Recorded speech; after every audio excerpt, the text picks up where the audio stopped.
The music business is actually more than music. When I saw this post on Instagram, I understood where this person is coming from. This fan went on to say, how come Davido has more followings than Wizkid across all platforms, but Wizkid tends to generate more engagement and more streams more than him. Let's look at these two individuals as music icons that they are, but as well as brands, right? For Davido, I think himself and his management has understood how social media works for them, and they've continued to use it that way. And also, Wizkid and his management, on the other hand, has also looked at how social media can work for his brand, and they continue to use it that way. For me, I look at both Davido as Wizkid as more than just music artists. They've become brands, right?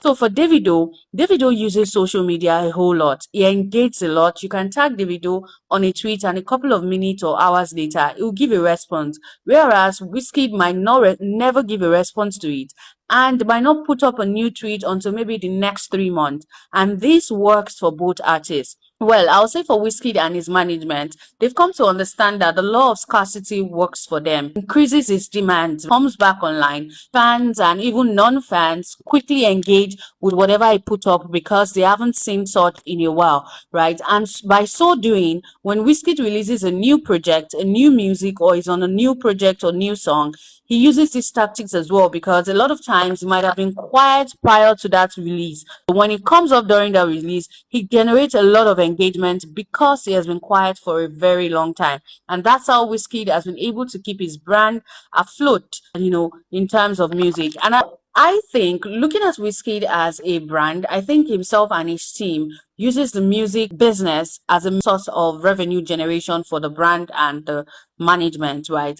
But for Davido, it seemed like his team and himself also look at the means of ambassadorial deals, right, as a source of revenue generation for himself and the team, right? And that is why, if you look at it, Davido is actually the most endorsed Nigerian artist or celebrity, if not even in the whole of Africa. Different brands, both locally and internationally. So, and if you look at it, brands want somebody that constantly talk about their product. They want someone that will constantly bring engagement to their product. So social media is that tool or that platform that will put their product out there, and they need someone who constantly uses this. So if you think Davido just coming online is him just feeling like talking and all of those things, it might just be him being himself. But I also want to believe that himself and his team has found a way to make that a source of revenue generation. That is why he is the Nigerian artist with the highest number of ambassadorial deals locally or internationally. And for Wizkid continues to generate the streams, engagement online as well. And he has been able to use the law of scarcity as a means of generating streams for himself and keeping his fans and not fans locked in to his music and his personality.